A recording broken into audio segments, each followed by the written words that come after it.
Alors vous savez très bien que nous sommes très critiques sur la politique hyper centralisée qui éloigne les décisions des citoyens.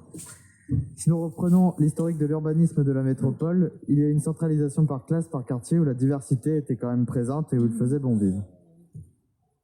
Ah, ok, il l'a changé. Excusez-moi. Alors, si nous reprenons l'historique de l'urbanisme de la métropole, il y a une centralisation par classe et par quartier, où la diversité était quand même présente et où il faisait bon vivre. Ces quartiers ont progressivement été abandonnés, délaissés. Les habitants qui le pouvaient sont partis et ont été remplacés par des personnes de plus en plus précaires. Notre défi est là, et nous espérons que le projet de renouvellement urbain tiendra ses promesses, même si à côté de cela, des résidences à caractère privé exclusives continuent à fleurir sur notre territoire.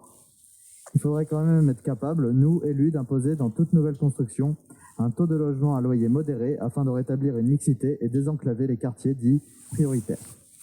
Nous connaissons tous la liste d'attente pour avoir un logement à loyer modéré. Il est inconcevable que ce chiffre baisse lorsque nous voyons le nombre de logements qui voient le jour dans la métropole. C'est juste une conséquence d'une politique libérale du logement voulue par la métropole et nous verrons bien lors de la révision du PLU si cela s'améliore et si votre promesse de campagne qui consiste à développer les habitats participatifs est une bonne chose. Cette méthode doit devenir la norme afin que les habitants reprennent le pouvoir de choisir leur mode de vie. Concernant les transports, c'est dommage qu'il n'y ait pas de données concernant les abonnements afin de voir réellement si l'augmentation du nombre de voyageurs est à attribuer à des trajets quotidiens, exceptionnels, voire touristiques. Depuis le temps que nous entendons parler de ce RER métropolitain, nous espérons qu'il verra le jour au cours de ce mandat avec des tarifs similaires au tram et au bus afin de désengorger la route, autant que le tram est déjà très sollicité en période de pointe. Pour rappel, nous sommes favorables à la gratuité des transports publics dans la métropole afin de réduire la place de la voiture dans les déplacements.